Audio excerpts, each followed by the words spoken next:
Hey guys, I'm BJ Norris for Wilson Combat, and welcome back to the series on getting started in competitive pistol shooting. Now in the last video we went over the basics of the equipment that you need for getting started in IDPA SSP, and in this video we're going to cover the same basic needs but now for USPSA production. Now USPSA production is like IDPA SSP in a lot of ways in terms of the basic setup or platforms that you're going to be shooting are pretty much the same. Double actioner striker fired gun. I use the same Beretta Brigadier Tactical from Wilson Combat that I use in IDPA SSP. But of course, if you have a Glock or M&P or XD, or any of those are going to be totally fine and fit into USPSA production. Now, you're going to start out with the same basic stuff.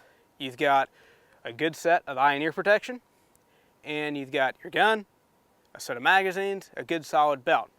Now, if you're getting started in IDPA, you have all that equipment and say, you know, I want to go try a USPSA match to just see what it's like, see what the differences are.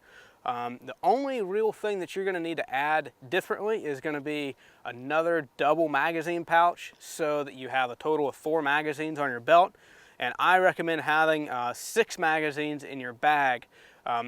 Like SSP, production is limited to 10 rounds in the magazine throughout the course, but the courses tend to be much larger in USPSA, topping out at 32 rounds instead of the IDPA's 18-shot max.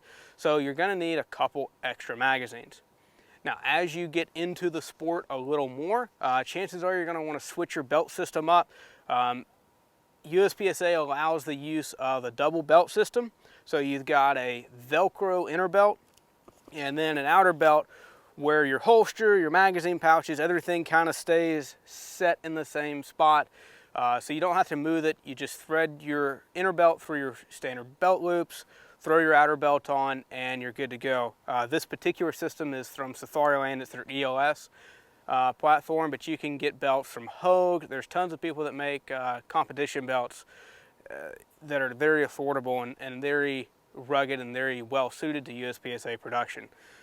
Now, as you can see, guys, there's really not a lot of difference between the bare minimum of gear you need for IDPA SSP or USPSA production. Just a couple extra mags, a couple extra mag pouches. There are some minor differences in the rules as to what modifications you can do to the particular gun, but overall it's very easy to set up your equipment to transition back and forth between the two sports with almost no effort. Now, one note that I should make is that most local IDPA matches, you can get away with only taking about 100 rounds of ammo to them. USPSA matches, because the courses tend to be a little bit larger, I would recommend taking at least 200. So, make sure to stock up before you go. To finish out the series, guys, in the next video we're going to cover some of the very basic skills you should practice in dry fire before you go to the match, and then where you can find more training opportunities. So thanks for watching. Make sure to check out the next video in the series, and we'll see you out on the range.